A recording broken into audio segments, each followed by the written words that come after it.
Nothing makes me more mad than starting a commentary on a game that you know is gonna be good, having tons of awesome jokes during that entire commentary, being so happy with yourself, everything just going great. You just want to masturbate after this commentary and just do it in like over an hour, just have the best masturbation session ever. And then you realize your microphone isn't plugged in because earlier that day you had to take out your video card, send it back to the manufacturer to get it replaced because it fried itself.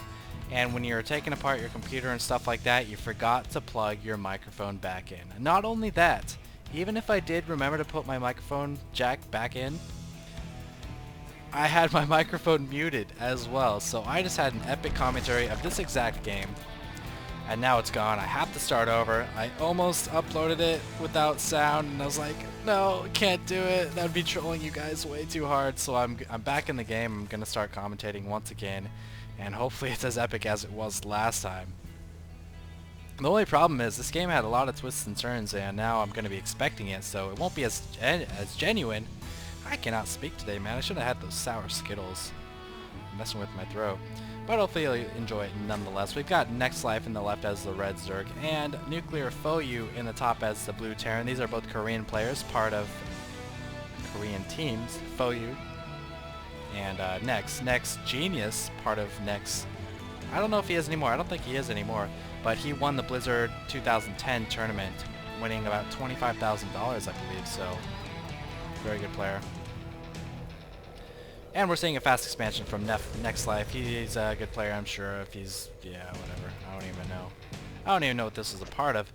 But, yeah, 2 racks play against a fast expansion.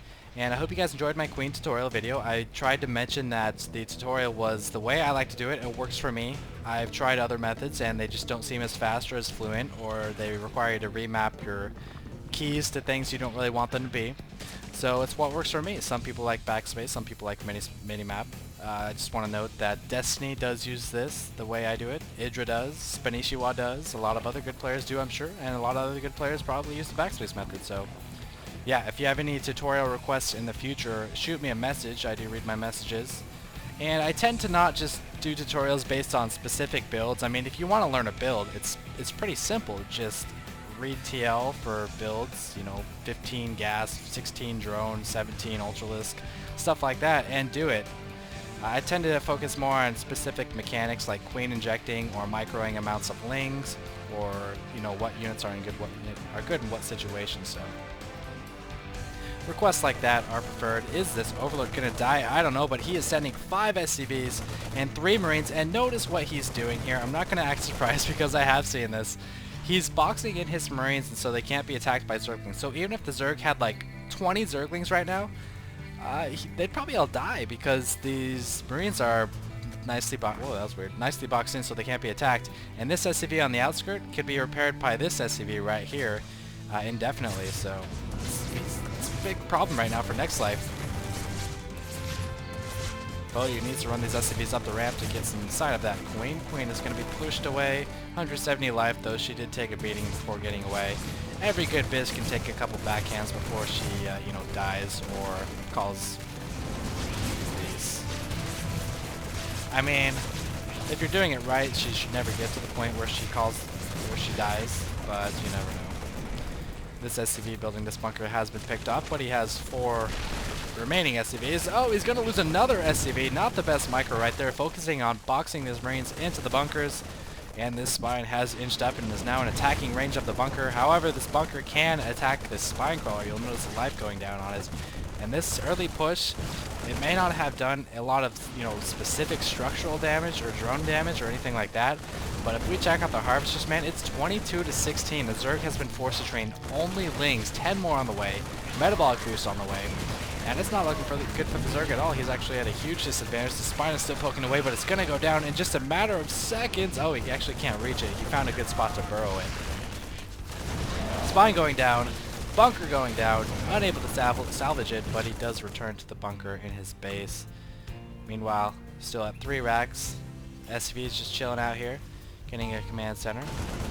And might be going for a counterattack of sorts. 3 Marines doing some prodding. Want to pick off that Overlord. Not a good idea. They need to get back into that bunker.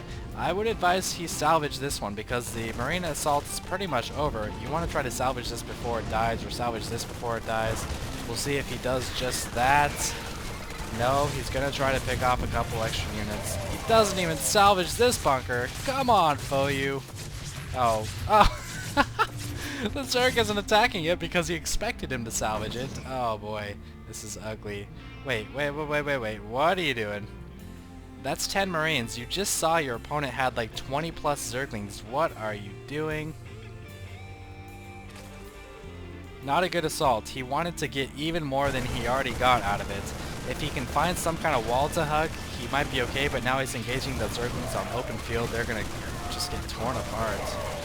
That was fucking stupid. That's all I have to say about that. I have no tolerance. He did it twice now. He did it the first time I watched it, and he just did it again the second time I watched him.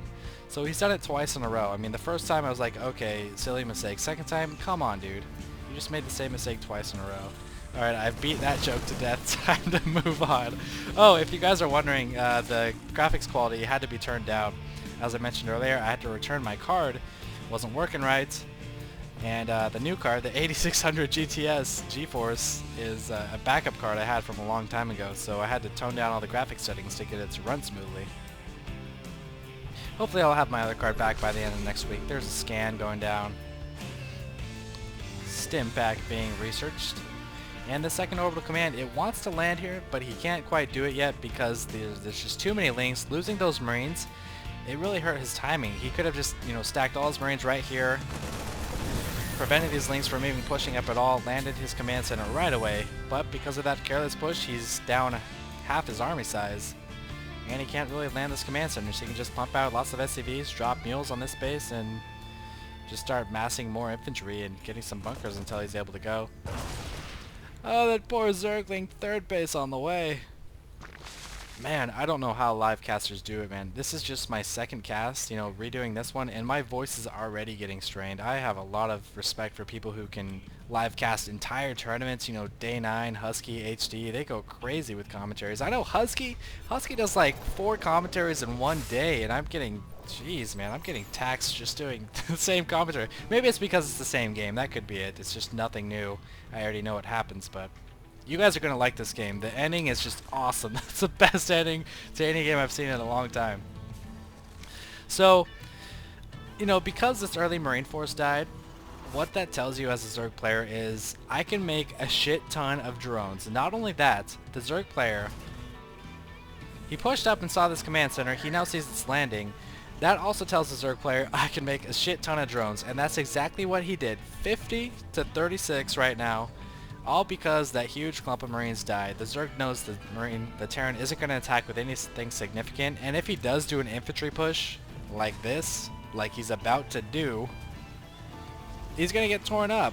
I mean, the Zerg is going to have either tons of Lings, easily enough to overwhelm this, Lings and Banelings, maybe even fast tech into Ling Infestors, Ling Muta. It doesn't really matter what the Zerg has because the amount that the Terran has just isn't enough to defend or to attack against anything the Zerg would have, really. So this is just kind of silly. He is able to clear some creep. Zerg trying to go around the back, prevent the Marines from running from the Banelings that are down here. However, I think the Zerg kind of scared them away. You don't want to scare a force away if you know you can kill it. You want to bait them in, but the Zerg scared it away.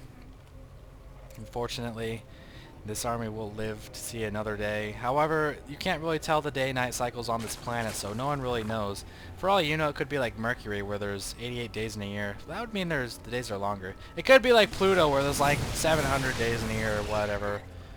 Actually, there's 762.7 days a year in Pluto because it rotates so much and your mother's a faggot.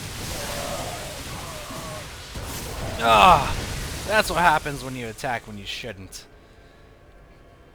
Yeah.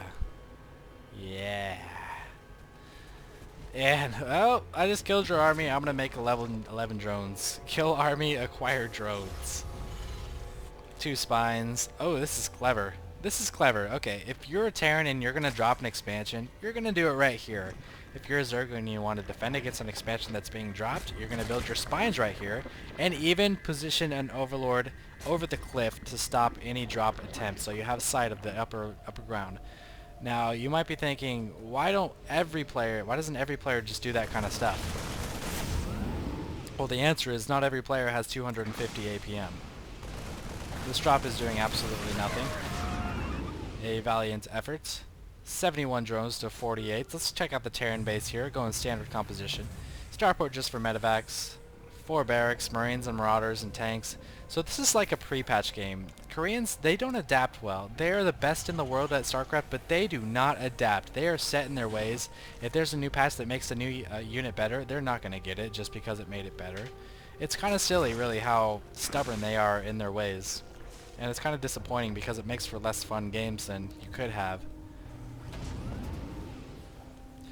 Here comes another medevac. It's going to fly about through the center right here, which is good because it allows the Zerg to see the medevac. Now, you wouldn't want to just go like that because then the Zerg wouldn't be able to stop it. But that would be silly. And, hey, what's up, medevac? How's it going? Ugh.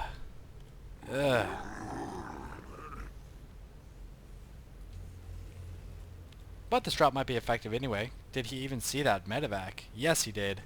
Oh, there he goes. He's going to be stopping it now. Is the hatchery going to go down before he's able to stop it? If he stims, it might. Alright. Don't bother stimming. It's okay. That hatchery enjoys living. Meanwhile, he is pushing out while the army of the Zerg is elsewhere, but it won't really matter because Zerg units are so damn fast. Lots of banelings being produced. Check out the units. So many Zerglings. So many mutas. A couple of banelings. Not too many banelings.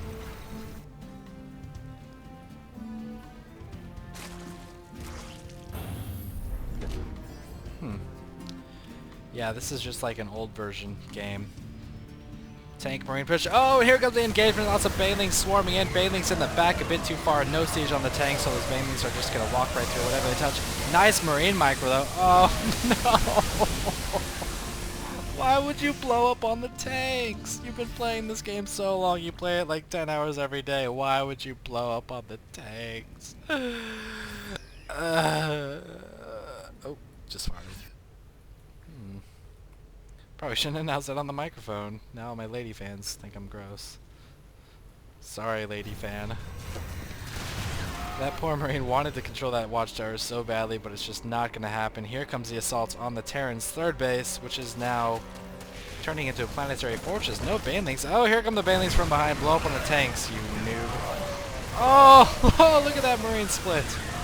Even better the second time I saw it. Even better. What are you doing? No! Billy the baneling! Don't die, Billy! There's only one of you! Wow, it's +2 already on his attack. Upgrading his air. Terran's doing what Terran do, building the same units that they built last patch. And Billy the baneling! Where's Billy? No, Billy! No, Billy! Actually, you see that? That was Billy's doing right there. Heal up, bitches! Good shit, Billy. So we're seeing 3 base against 4 base. Did he move those spines? Yeah, I think he did. He just moved those spines to the next expansion. That's actually really genius, because do you think a Terran is... If the Terran knows the Zerg has these 4 bases, is the Terran going to drop this base or this base? He's going to drop this base. Why not move spines over there? That's actually pro. Some things NEXLife does are so genius, and some things are just so stupid, man. I feel like American players are smarter at StarCraft. I don't know why. I'm extremely biased, but I feel like American players are just smarter. But Koreans, they have mechanics down, they have APM, and they have experience, I think. But man, just ugh. I mean, for instance, when he blew up all the banelings on the tanks, he did that on purpose. He knew, he didn't know better. He didn't know that you shouldn't do that. He thinks that you should do that. But when a human player, Asians are robots, damn those Koreans, they're all machines. When a American player, European player, you know, non-Korean player does that, it's a mistake. they know it's a mistake. I don't know. Does anyone else get that feeling? Let me know. It just seems like there's something off with the way Koreans play. Now, of course, they stomp us because they have dedication. They have a history of StarCraft. Like, it's embedded in their culture. So they just stomp us constantly. I'm not saying they're not better than us, but man, just sometimes you wonder. You have to excuse my ranting. I'm trying to entertain myself while this game gets to the nitty-gritty end where it's actually fantastic and I really want to see it again. Lots of mutas, +1 on the mutas. Not the best another thing they don't do, they never upgrade. They don't upgrade well. This Zerg is upgrading up on 1 evolution chamber. He's just now getting infestors, which are amazing in the new patch. Terran player is just 1-0, and nothing sucks more than playing against a Terran that goes to NG Bay, massive upgrades. It's actually insane how hard it is to beat, if you don't at least keep up with the upgrades. Nice burrowed banelings here. Rally point is in the smoke, that's pretty smart. And the Zerg wants to make some kind of effort at pushing, but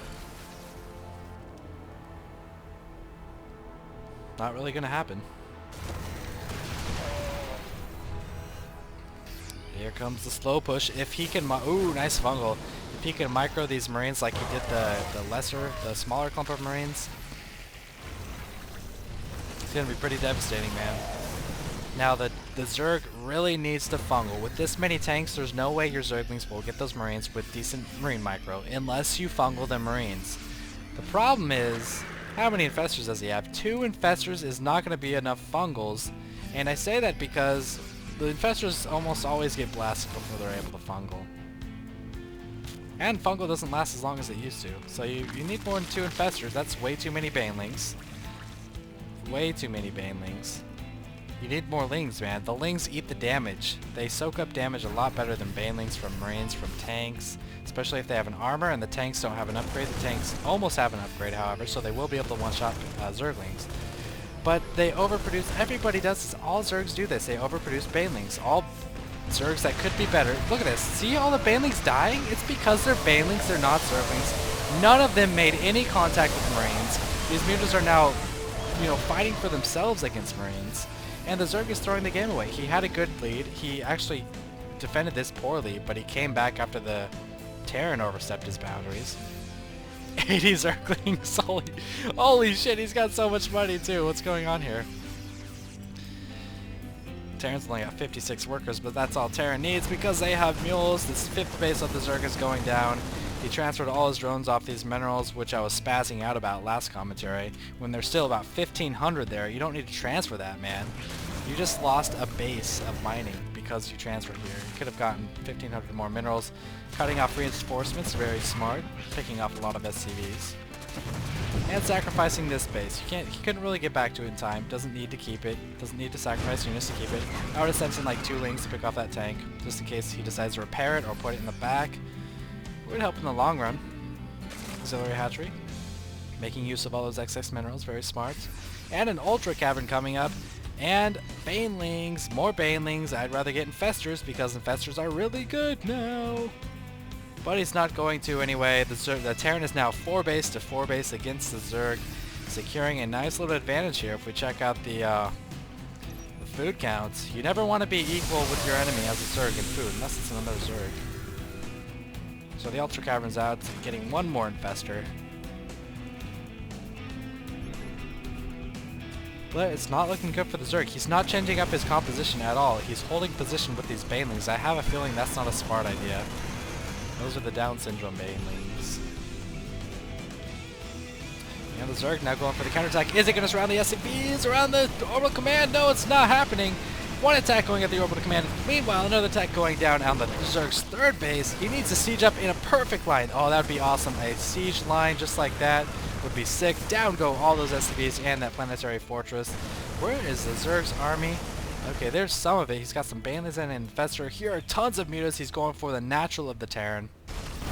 Spending those minerals quite well, down from 3,000 to about 800.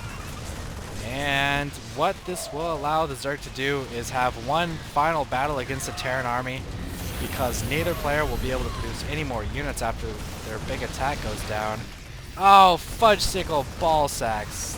Shit fuck. God damn it. Alright, I spazzed out because last time I was like, the only thing the Zerg can do here is burrow banelings to try to defeat this army, because this is not a big enough army to beat it. And lo and behold, the Zerg does that, and I just completely missed it, slowing it down. Here comes the baneling explosion! Oh!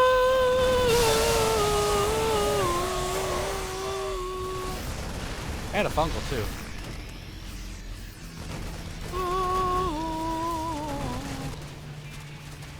And that Tarmy, that's called a combination of Terran and Army. I like to combine my words to try to save time to Sime. And that was an Infestor growth. These Ultralisks are Clenemy, that's cleaving the enemies. And this is the base race.